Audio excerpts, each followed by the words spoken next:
윤석열 대통령은 스스로를 글로벌 중추 국가로 자부하며 국제 무대에서 대한민국의 위상을 높이려 했습니다.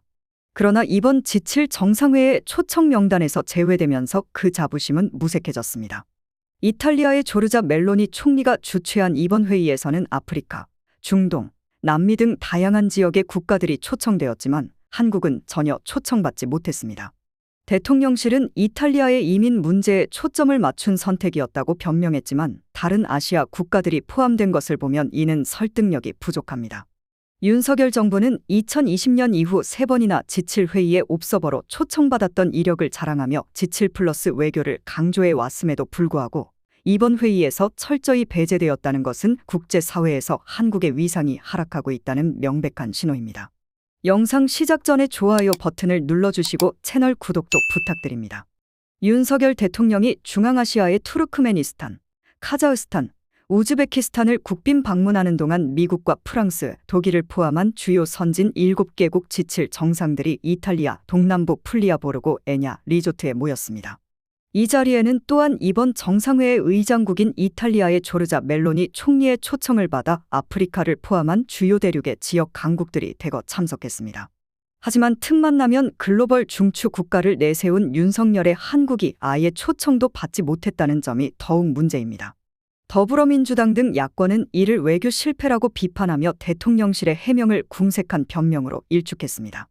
대통령실은 G7 정상회의 초청국이 매년 의장국의 관심 의제에 따라 선정된다고 했지만 아프리카와 지중해 국가들뿐 아니라 아시아, 중동, 남미 국가들도 적지 않게 포함된 것을 보면 설득력이 떨어집니다.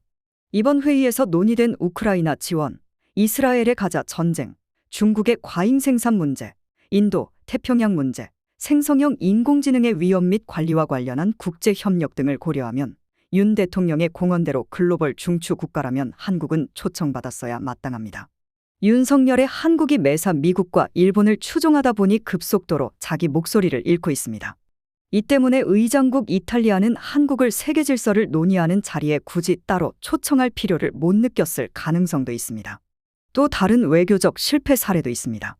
G7 정상회의 마지막 날인 15일부터 이틀간 스위스에서 우크라이나 평화 방안을 논의하는 첫 세계 평화 정상회의가 열렸지만 윤 대통령은 여기서도 초청받지 못했습니다.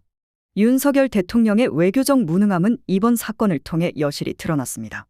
글로벌 중추 국가로서의 비전을 제시한다고 했지만 실질적인 성과는 전혀 없습니다.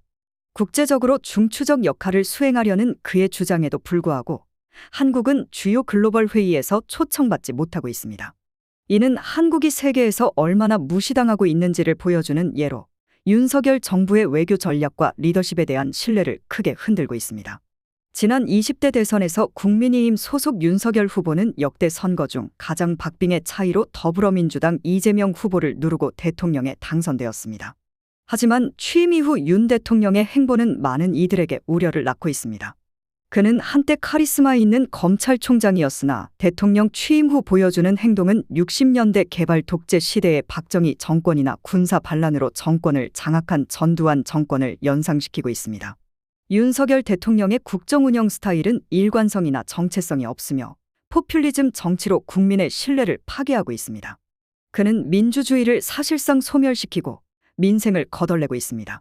그의 강압적인 대북 정책은 국민들을 불안에 몰아넣고 있으며 가진 자를 위한 부자 감세 정책과 반노동, 반서민 정책은 사회적 불평등을 심화시키고 있습니다. 정보 조작과 언론 장악으로 유사 카리스마를 유지하려는 그의 행태는 무능한 정부에서 흔히 볼 수 있는 모습입니다. 윤석열 대통령은 더 이상 대통령으로서 자격을 유지할 수 없으며 그의 잘못된 정책과 리더십 부족으로 인해 탄핵이 논의될 필요가 있습니다. 이러한 상황에서 국민들은 더 이상 그를 신뢰할 수 없으며 그의 퇴진을 요구하고 있습니다. 오늘 내용은 여기까지입니다. 유익하셨다면 구독과 좋아요 부탁드립니다.